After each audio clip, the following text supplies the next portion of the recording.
Minha gente, hoje vocês perceberam que eu vim com essa camisa uniformizado, a caráter, né? Por duas razões. A primeira, para homenagear os nossos jovens que estão em congresso, e realmente um congresso extraordinário. Em segundo lugar, porque tem tudo a ver com aquilo que hoje nós vamos concluir, os nossos estudos sobre o livro de Ruth e Esté. E hoje será o último estudo sobre o livro de Esté. O tema que eles escolheram, peregrino. Essa palavra, peregrinos, ela tem muito a ver. É só a gente lembrar. Quando começamos a estudar o livro de Ruth, peregrinaram para a terra de Moabe e depois tiveram que voltar à terra de Belém. E agora, estudando o livro de Esté, peregrinaram os judeus da sua terra. Começaram pela Síria, depois passaram pela Babilônia e depois da Babilônia para Medo-Persa, Média e a Pérsia. Medo-Persa, o império, que é exatamente o que nós estamos estudando hoje. E tem a ver muito conosco também, porque nós somos, sem dúvida nenhuma, peregrinos, passageiros nessa terra também. E a gente aproveita o máximo da vida que a gente tem para aproveitar aqui, mas nossa esperança está no céu.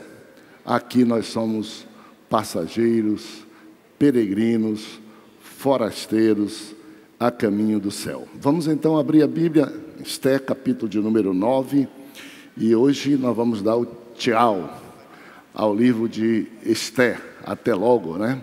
Vamos começar a ler.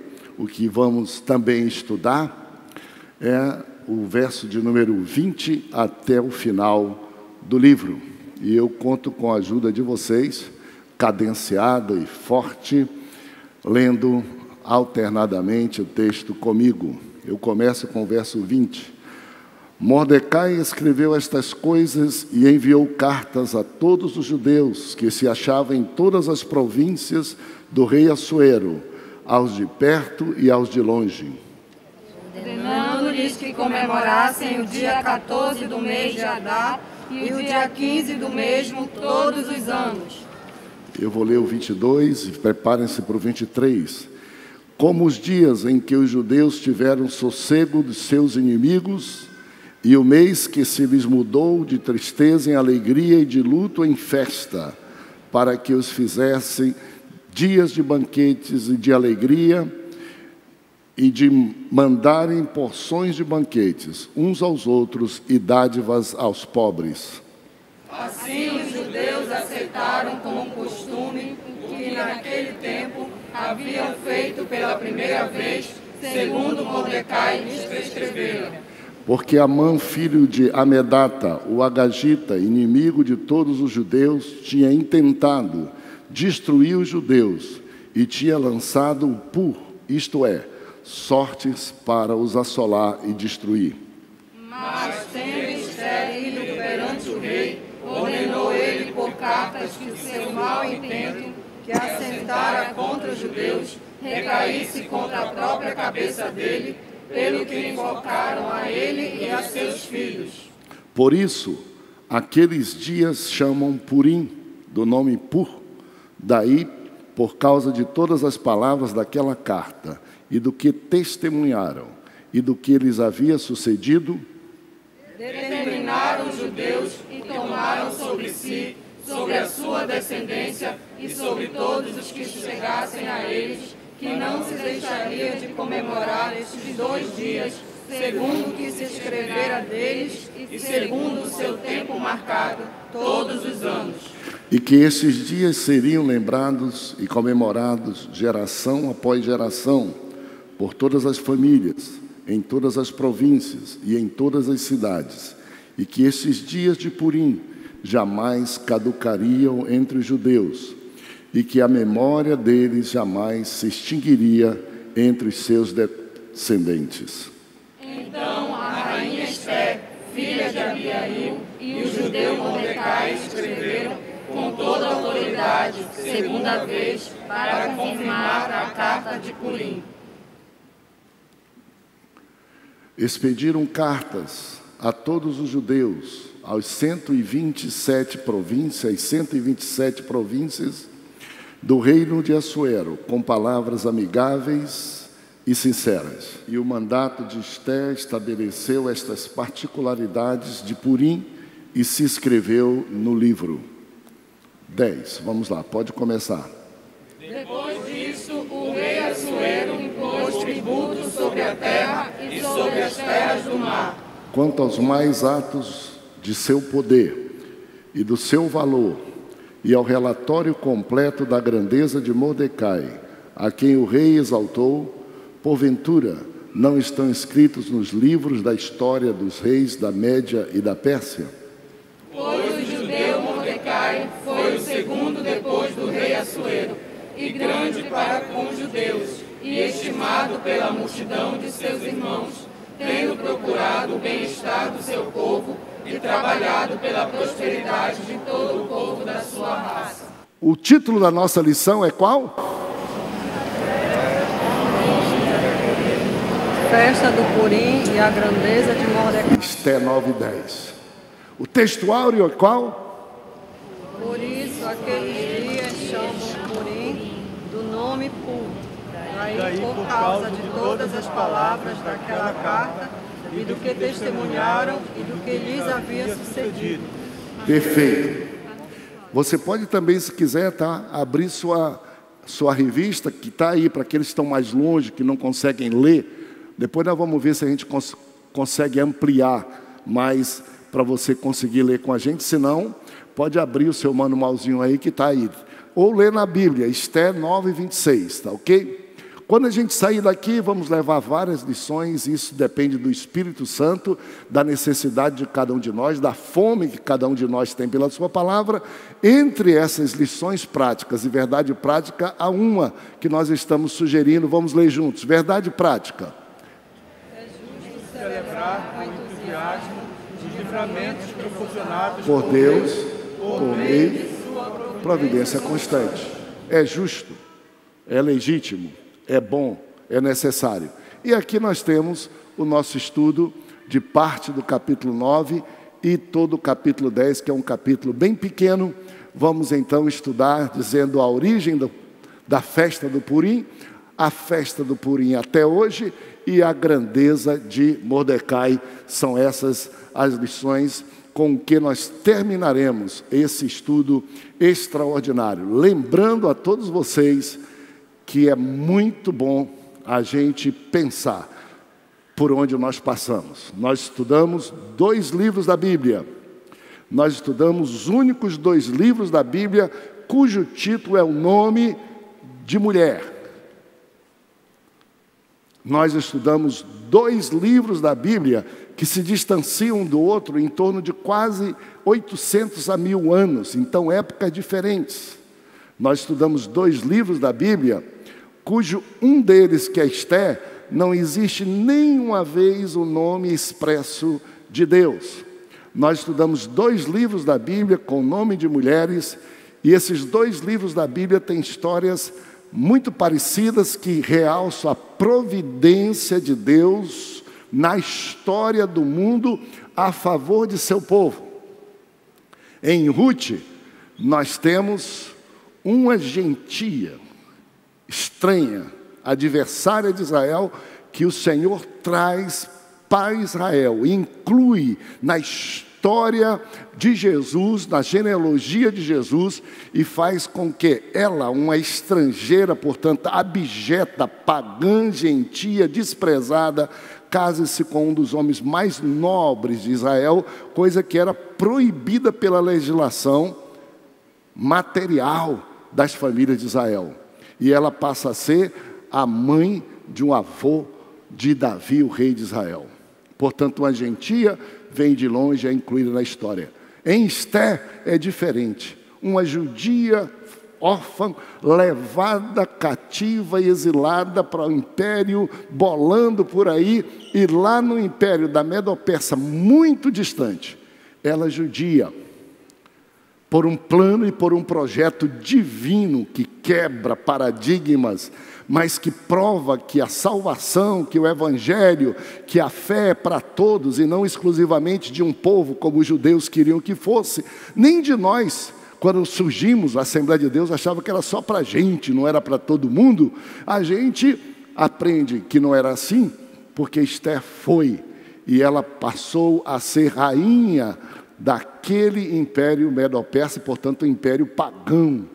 E por providência divina, sempre por providência divina, a órfã se torna rainha, e se torna rainha com um propósito. O propósito é: havia na história, no plano daquele povo, de um inimigo terrível do povo de Israel, de uma autoridade, a segunda maior autoridade do país, desejo de exterminar o povo judeu que habitava naquele império. Não só por ser judeu, mas pelo tipo de fé que eles tinham, pela forma intrépida com que eles seguiam os ensinamentos que tinham exterminar. E Esther, a órfã, a exilada, se torna rainha, e no palácio ela interfere junto ao rei e frustra esse plano absurdo de um dos seus colaboradores, que queria matar não só o povo judeu, extinguir o povo judeu, mas até ela própria. E Deus faz com que ela saia dali, tendo a graça de extinguir, de fazer com que o edito de extinção do seu povo fosse compensado por outro edito que fez com que o seu povo, o povo de Israel, se defendesse do que estava planejado para ele. E naquela época isso acontecia através de luta corporal, não era só através de casas legislativas ou através de tribunais. E aí ela se torna a rainha, e o seu sobrinho, o seu primo que a criou, porque ela era órfã, se torna o primeiro ministro do maior império daquela época, com poder suficiente para fazer com que o povo da época de Deus pudesse viver em paz, pudesse cumprir a sua missão, e a história pudesse continuar sendo contada da forma como Deus, com a sua soberana mão, estava controlando, a fim de que as suas promessas, dadas a Abraão, dadas a Moisés, pudessem se cumprir, e de toda essa história, de toda essa geração, nascesse o Salvador do mundo, Jesus, que nós vamos estudar agora no nosso próximo período. Aí, se botar a capa, coloca aí para mim, olha só, Mateus, Jesus, Messias e Rei. Messias e Rei. E, na verdade, a história do mundo não era só o que estava acontecendo naquele dia. Havia um propósito demoníaco, satânico, infernal, de frustrar todo o plano de Deus. Todo o plano de Deus. Mas o Senhor Deus é mais poderoso do que tudo, manteve o seu plano correndo até que chegou o Messias, Jesus, que foi morto, e ali ele pôde ser morto, mas ele era o Messias, ele ressuscitou dentre os mortos, e a história continua, e nós já sabemos qual é até o próximo capítulo. Esse que nós estamos vivendo é o capítulo da graça, é o capítulo da salvação, é o capítulo do perdão para todas as pessoas, e o próximo capítulo é o estabelecimento do seu reino, quando nós subiremos para estar com ele, os mortos ressuscitarão, e assim essa história é preservada, e não poderia ter ocorrido se naquele período houvesse o extermínio do povo que Deus escolheu para fazer nascer Jesus. Porque o extermínio que estava decretado ali para acontecer nos domínios do Império Medo-Persa, ele não ficaria ali. Porque a história mostrava que pouco tempo antes, o rei Sírio, também da Medo-Persa, havia autorizado povo que estava cativo voltar para a terra deles, para Jerusalém, para reconstruir o muro de Jerusalém. E aí, com certeza, o inferno ia amando o seu plano, diria: já que acabamos com todos os daqui, vamos procurar os que saíram daqui e vamos dar fim definitivo nisso. Provavelmente essa história, em tamanho menor ou maior, é a sua história também.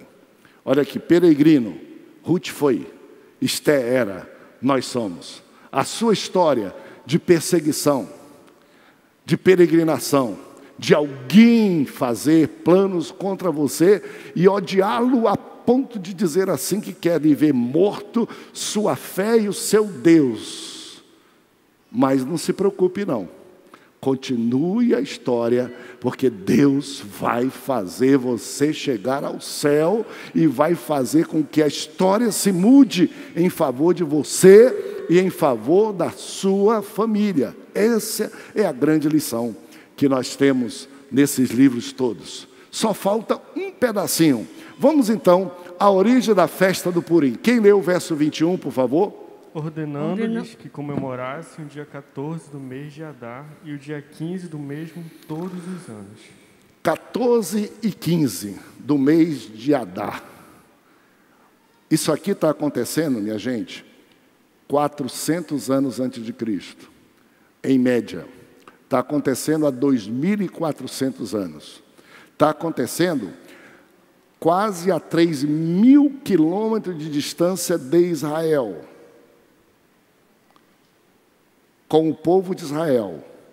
Uma história que queriam exterminar esse povo e que Deus fez uma reviravolta, e a sorte que os inimigos queriam para com o povo de Israel tornou-se contra eles próprios, eles que foram mortos.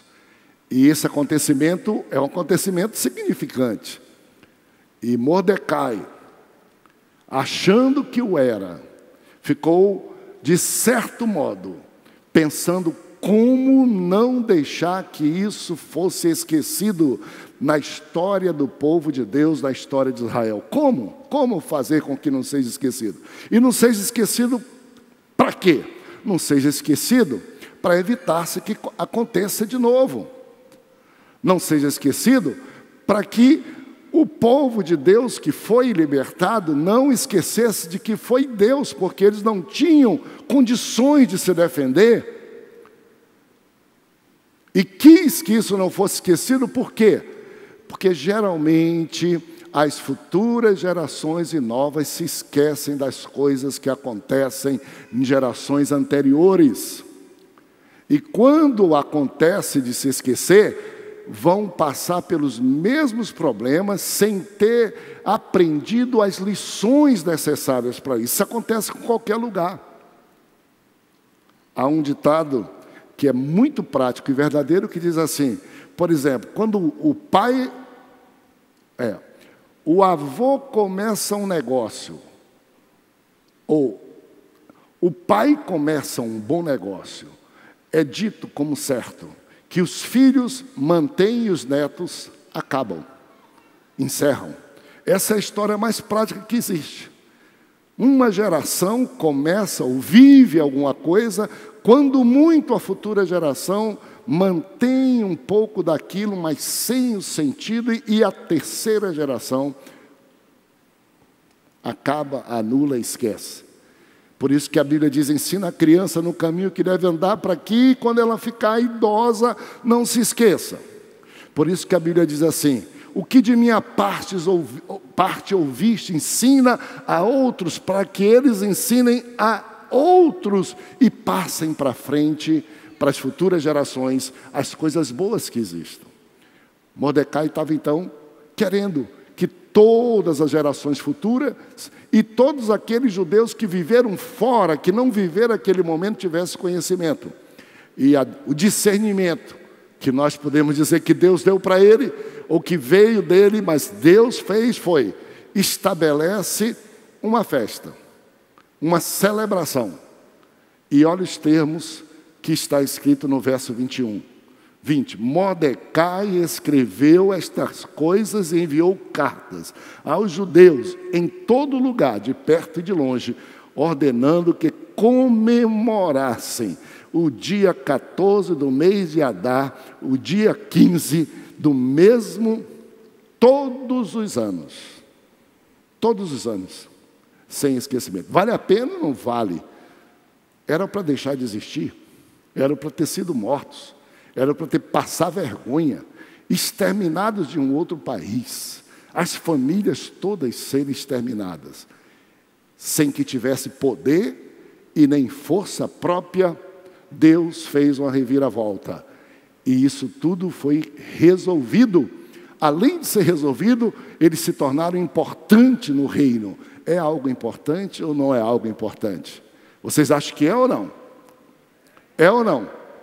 Se um dia alguém pegasse e dissesse: vou matar todos vocês, a família de vocês todos, e vocês não tivessem saída nenhuma, nem a terra de vocês não tivessem poder, não tivessem tudo, nada disso, e no dia que era para vocês morrerem, o inverso acontecesse e vocês passassem a viver livres, os seus inimigos mortos, e vocês chamados para ajudar aquela terra, aquele lugar, a ser um lugar bom.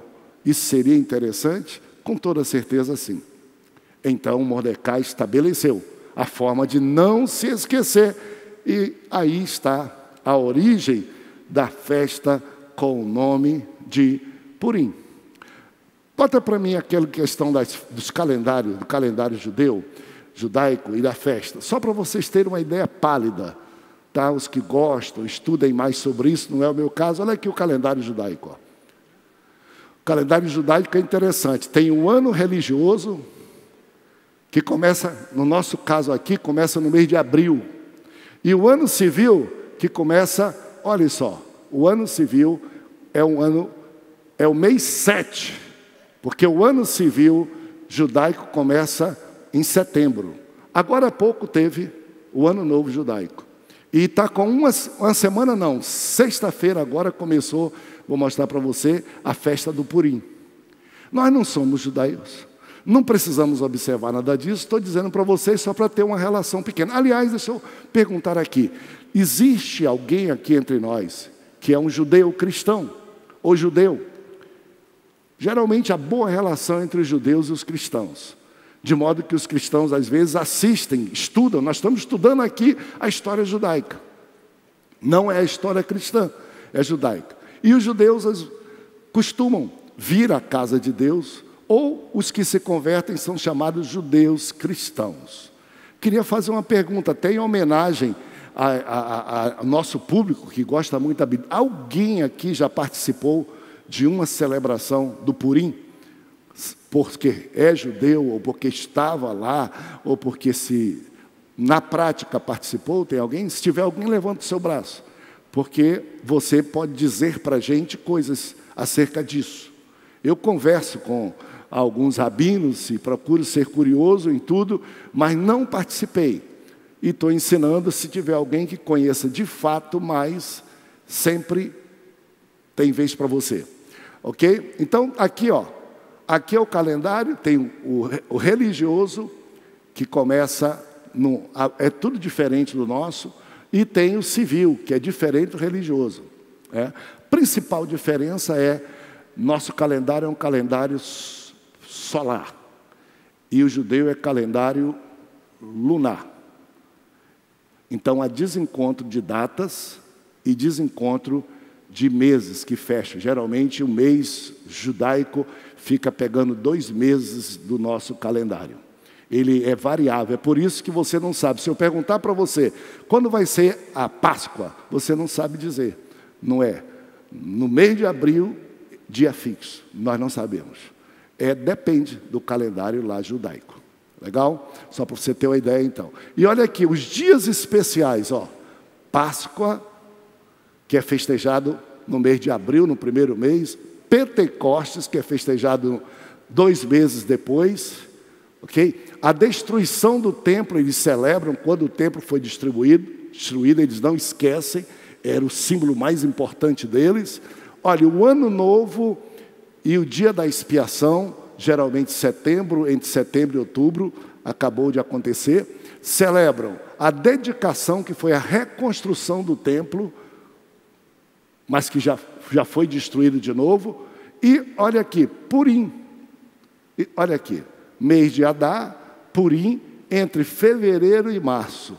Aqui está a festa do Purim como uma das principais festas judaicas, celebrado entre mês de fevereiro e março, 14 e 15 de Adar, e que representa o outro calendário só, que é mais específico da festa, data comemorativa, só para você entender um pouco melhor o que a Páscoa. Olha aqui, celebrada 14 de Nisan, comemora a saída do povo de Israel do Egito, todos sabemos. O Pentecoste, celebrado no dia 6 do mês de Sivan, a festa da colheita. Aqui, o 9 de Av, lamentação, a destruição do templo. Dia da expiação, 10 de Tisri, que acontece, nós já falamos, teve há pouco tempo, sacrifício pelos pecados da nação. Aqui, ó, festa das cabanas, ou a festa dos tabernáculos, peregrinação no deserto, a dedicação, que é a restauração do templo. E olha aqui, ó, sortes, Purim, Esté, fracasso do plano de Amã contra os judeus.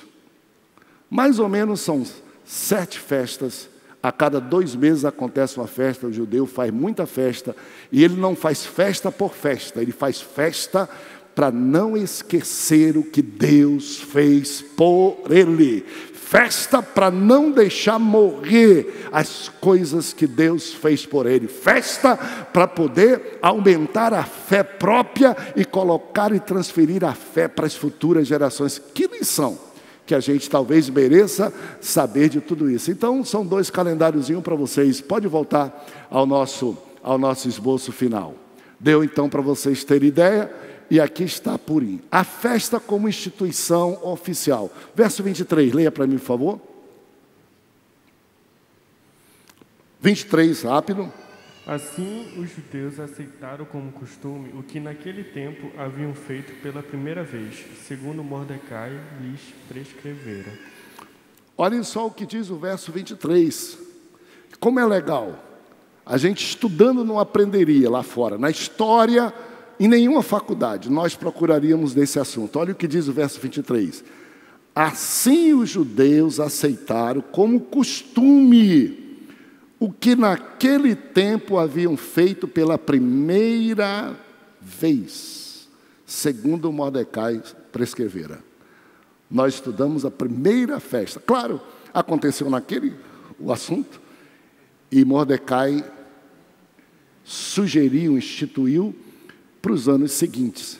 Mas esta foi a primeira vez, ou seja, uma festa não foi inventada, ela não surgiu nem em Israel, ela é fruto de um acontecimento lá longe, lá fora. Vamos ver então o significado de Purim 9:26, por favor. Por isso, aqueles dias chamam Purim, do nome Pur. Daí, por causa de todas as palavras daquela carta, e do que lhe testemunharam, e do que lhe havia sucedido. Bom, olha o que o verso diz. A festa é por causa das palavras daquela carta, por causa do testemunho que aqueles que estavam ali passaram, portanto, viveram aquele acontecimento extraordinário. Olha o que diz aí. E também daquilo que havia sucedido para eles, que interessava a toda a nação judaica. A festa foi por isso. Logicamente está escrito aqui. Mas o nome da festa, instituição, o significado dela, nós já estudamos várias vezes. Qual era o problema de Amã? Amã era um sujeito mau. E ele não tinha tantas convicções das coisas como ele queria fazer. E ele brincava com a vida dos outros como com o povo de Israel cativo. Ele disse, eu vou sugerir ao rei que baixe um decreto de que esse povo seja exterminado. Mas eu nem sei quando, nem como, não tenho noção de coisa nenhuma de nada. Então vem cá, vamos jogar dados aqui. Vamos jogar carta. Vamos tirar para o ímpar. Vamos lançar sorte. É isso. E a palavra na língua caldaica para sorte é pur, sorte. Purim é o plural de pur, sortes. Quando se lança sorte, o plural de pur. Então, o significado é as sortes que lançaram para nos exterminar. Vamos adotar esse nome, para que não seja esquecido absolutamente nada sobre isso. Vá comigo, vamos lá então, festa do Purim até hoje. Bom, vocês já viram pelos calendários e quem quiser procure saber, se estiver viajando para Israel, participe de uma festa lá. E se estiver aqui, procure saber que aqui as sinagogas também celebram. Nem sempre admitem as pessoas entrar, né? Nem sempre, mas se você quiser conhecer um pouquinho mais, nós vamos aqui falar pouquinho e muito rápido sobre isso. Vamos ver o verso de número 29.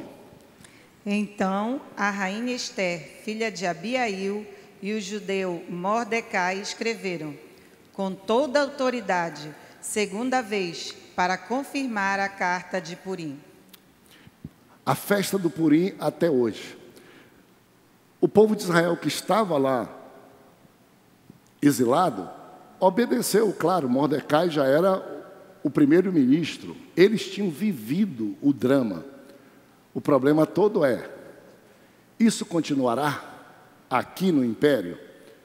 E isso chegará ao conhecimento de todos os judeus que estão fora, principalmente os que saíram daqui, estão reconstruindo os muros em Jerusalém? E para isso entrou Ester, rainha Ester. Mordecai era importante, mas a rainha Ester era a rainha. E ela ratificou, chancelou, quer dizer, vamos reforçar isto como sendo algo que nós já estamos fazendo e que é muito bom e que tem que ser conhecido de todos e que deve ser celebrado todas as gerações. E o que diz a Bíblia, nós vamos ver exatamente isso, no verso de número, olha só, 30. A divulgação, pode ler 30 e 32. Aqui, como foi divulgado para todo mundo e aqui, como foi escrito nos livros de história do próprio Medo-Persa, para que ficasse definitivo. Vamos lá, 30 e 32. Mandaram cartas a todos os judeus, às 127 províncias do reino de Assuero, com palavras amigáveis e sinceras. E o decreto de Ester estabeleceu estas particularidades de Purim e se escreveu no livro. Se escreveu na história.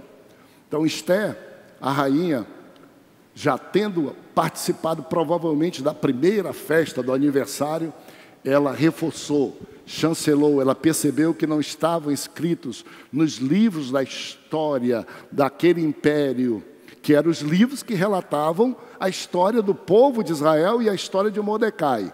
E ela fez com que, com o seu poder que existia, a sua autoridade, a sua aproximação do rei, os livros do império registrassem isso e aquele império oficializasse, como se fosse assim, o dia da Assembleia de Deus, o dia em que os judeus puderam ter paz e foram livres da morte. Passou a ser histórico, passou a ser oficial daquele tempo e daquela hora e daquele dia e daquele momento. Bom, como eu disse, essa festa era uma festa, e vocês leram aqui, de 2 dias. Está escrito, nós vimos lá no calendário judaico, 2 dias, tá? 14 e 15. Ou seja, os dias que se seguiram ao momento em que os judeus deveriam, ao dia que os judeus deveriam ser mortos, e que, ao contrário, eles se defenderam, e quem veio os agredir foram os que morreram. E 2 dias por quê? 14 e 15. Porque nos arredores, nas cidades e aldeias menores, no dia 13 se resolveu todo o problema dos adversários que queriam matar os judeus. Mas na capital, chamada Suzã, nós lemos e aprendemos a história, não se resolveu. Ainda existiu resistência no dia seguinte. No dia seguinte se formaram ainda vamos dizer assim, milícias ou exércitos ou interessados que queriam continuar ameaçando e cumprir o primeiro edito do rei. Quando Esther pediu a Assuero que estendesse seu edito, foi publicado uma segunda lei, um segundo decreto, segundo edito, para que no dia 14, na capital. Suzana, geralmente capital é a mais complicada. Ou as coisas começam lá no interior até chegar à capital, ou na capital. Aqui Belém do Pará, é diferente dos municípios. Geralmente é um pouco mais complexo, um pouco mais intelectualizado, um pouco mais dividido, um pouco mais ideologizada. E isso foi o que aconteceu. Então, 2 dias de festa. A Bíblia fala um pouco disso. Ele diz que nessa festa, eles teriam que celebrar o dia em que eles puderam ter sossego, calma, e não serem mortos. E a Bíblia diz que tinha que ser com festas e banquetes. E a Bíblia diz que tinham que dar presentes uns para os outros, os judeus. E a Bíblia diz que teriam que ajudar os pobres. Esses elementos são elementos que estão na festa do Purim. Existem alguns elementos que se lê. Eu recebi um livro de presente, uma joia de presente, do pastor Valmir Cohen, filho do pastor... do pastor Cohen, o primeiro nome do pastor Cohen. Armando Cohen, que pastoreou aqui, foi pastor auxiliar. Ele era descendente judeu. Eu recebi um presente chamado Judaísmo Vivo, que foi o livro mais perto que me deram de como é a vida dos judeus naquele tempo e como hoje eles mantêm ainda algumas das tradições. Nesse livro, Judaísmo Vivo, é dito o seguinte: eram 2 dias de festa. O primeiro dia, como era a festa? Como é a festa? No primeiro dia, todas as sinagogas e as casas e famílias dos judeus abrem o livro de Esther e leem todo o livro de Esther no primeiro dia, portanto, dia 14 do mês de Adar. Leem todo o livro de Esther, porque aqui está a origem, é a razão da festa. Segundo lugar, se tiver que ter alguma tristeza, sinal de tristeza, é nesse dia quando está lendo isto aqui. Porque a festa do Purim é festa de alegria, de celebração. Terceiro lugar, todas as vezes que, ao ler o livro de Esther, é citado o nome de Amã, as crianças têm chocalho, matraca. Todas as crianças, quando aparece o nome de Amã, elas chacoalham a matraca e os adultos batem o pé de que seu nome seja esquecido. Em toda a leitura, toda vez que é citado o nome de Amã, adversário, as crianças sabem e fazem barulho, e os adultos dizem que o seu nome seja esquecido. Então, esse é o primeiro dia. O segundo dia, qual é? O segundo dia é cânticos, celebração, gratidão de Deus, banquete, muita comida, abundância, vida e ajudar os pobres todos. Mais ou menos isso é o que é feito todo ano na festa do Purim, correspondendo àquilo que a Bíblia manda. Por fim, minha gente, a grandeza de Mordecai, 3 versos. Tributo na terra, isso não é novidade, não precisa falar, né? O adágio que a gente diz, há 2 coisas que a gente não pode fugir: da morte e do imposto, né? Governantes trabalham com isso, né? E não estão errados, mas estão errados quando extorquem o povo, quando gastam dinheiro à toa, quando não sabem e pensam que o povo é quem tem que pagar todos os seus erros e defeitos. Está sendo discutido agora a reforma tributária aqui. Isso normal, muito normal. Arquivos reais. O verso de número 2, vale a pena a gente ler. Leia o verso 2. Quanto aos mais atos do seu poder e do seu valor, e ao relatório completo da grandeza de Mordecai, a quem o rei exaltou, porventura não estão escritas no livro da história dos reis da Média e da Pérsia? Então, quanto à história de Assuero, todos os seus feitos, Isso é normal que tivesse lá no livro. Mas aqui está dito: e quanto à grandeza de Mordecai, primo de Esté, que criou Esté, que era cativo, ela órfã, portanto, pessoas simples. Diz: quanto à grandeza, e que o rei o elevou ao segundo lugar, estão escritos em pé de igualdade com a história de Assuero na história da Média e da Pérsia. Estão escritos. Portanto, é registro histórico. Nós não estamos falando aqui de uma coisa só religiosa. E a ascensão de Mordecai, para a gente findar. Leia comigo o verso 3, por favor. Está na sua Bíblia, está na revista, está como você quiser, por favor. Alguém lê? Pois o judeu Mordecai foi o segundo depois do rei Assuero, e grande para com os judeus, e estimado pela multidão de seus irmãos, tendo procurado o bem-estar do seu povo e trabalhando pela prosperidade de todo o povo da sua raça. Eu fiquei lendo isso e disse: gente, qual é o governante, a autoridade que gostaria de ter êxito e sucesso no seu governo? Dê uma lida aí, olhe só esse resumo. E Mardoqueu era o segundo depois de Assuero. Portanto, uma autoridade muito importante. Mardoqueu era famoso, grande. Logicamente, ele tinha a legitimidade, a legalidade para ser aquela autoridade, e ele era respeitado como alguém importante que merecia aquela função, grande nos seus. Olha a outra frase que diz: querido pelo o seu povo. Querido pelo o seu povo. Segundo, grande, estimado, querido pela multidão. E a última frase, duas frases: ele procurou o bem-estar do seu povo e trabalhou pela prosperidade e progresso da sua nação. Tinha autoridade, era grande, importante, era querido, amado pelos seus, e conseguiu esses títulos porque procurou o bem-estar do povo e trabalhou pelo progresso e pela prosperidade do país, do povo que ali estava. A receita para um bom governante: primeiro, cumpra a sua atribuição, faça jus à responsabilidade que você tem, dignifique o voto que você recebeu. Segundo, respeita o povo. Não pensa que você é dono do povo, você é produto do povo, saiu do povo, vai voltar para o povo. O poder não é eterno.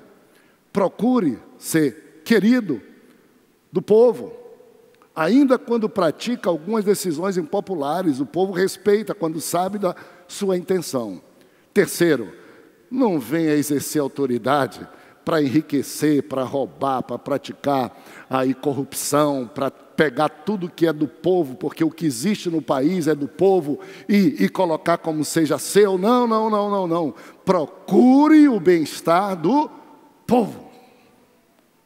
E trabalhe pelo progresso, prosperidade do povo de sua terra. Que coisa legal.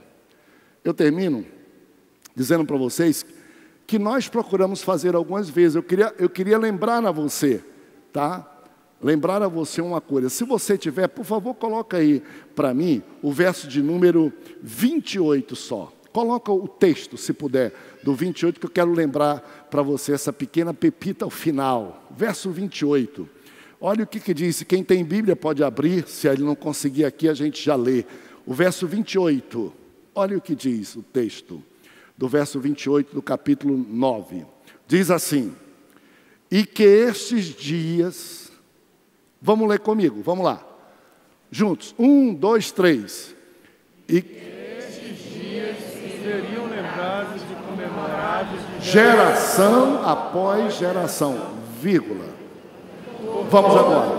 Por todas as famílias, vírgula, em todas as províncias e em todas as cidades, vírgula, e que estes dias de Purim jamais caducariam entre os judeus, e que a memória deles jamais se extinguiria entre os seus descendentes, como não foi extinta na Pérsia, não seria jamais. Que fé, que esperança. Agora eu queria chamar a atenção de vocês para isso. Olha só, esses dias seriam lembrados de geração após. É isso que foi pedido e é isso que Deus quer. E eu pergunto para vocês, o amor de Jesus, a morte, a vinda de Jesus do céu, a morte de Jesus na cruz, a salvação que Jesus nos dá, a proteção que Ele nos dá, é um acontecimento maior ou menor do que esse? Maior ou menor?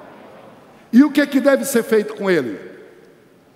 O que é que deve ser feito com ele? Que seja conhecido de geração a geração, sob pena de nós sermos ingratos. E sermos até cobrados por um pouquinho de povo, só de um país. Olha o que eles fizeram. E aquele que amou o mundo de tal maneira que deu seu Filho, é para todos, e morreu na cruz e ressuscitou, e vem nos buscar, a gente está de boca calada. A nossa casa, nossos filhos estão sem saber disso. Nós não passamos para eles e por isso depois a gente está na porta da prisão, na porta da cadeia ou na sepultura do cemitério orando porque fomos calados. Incompreensíveis com esse texto. Olha o que diz: lembrados e comemorados de geração a geração o Evangelho de Cristo. No que depender de você, vai ser ou não vai? No que depender da igreja em Belém, eu quero dizer, eu estou com 24 anos, enquanto eu estiver aqui, de geração a geração, meus filhos e meus netos terão a mesma fé que eu tenho e servirão a Deus com alegria na Assembleia de Deus. Aleluia. Tem gente que não gosta disso, azar seu, o diabo também não gosta. O que é que você está fazendo? Olha só. Por todas as famílias, eu vou parar aqui porque meu tempo já foi. E meus amigos, nós temos um débito, hein? Nós estamos falando muito tempo sobre células familiares, sobre células missionárias, que algumas pessoas, porque não fazem, sua consciência pesa, diz, eu não gosto disso, isso é não sei o que, isso é G12, e na sua casa, a filha leva namorado para fazer imoralidade, o filho, a droga está lá, a polícia já foi, culto doméstico já sumiu, oração da família não existe. O que você espera dessa casa? O que você está esperando da sua família, do seu solo? Porque, pode deixar o texto lá, amigo, as famílias. E olhe, a igreja aqui não fala para as famílias todas. A igreja fala só para você. E você vem aqui, todo culto. Pastor, ore pela minha família. Pastor, ore pelo meu filho. E eu oro.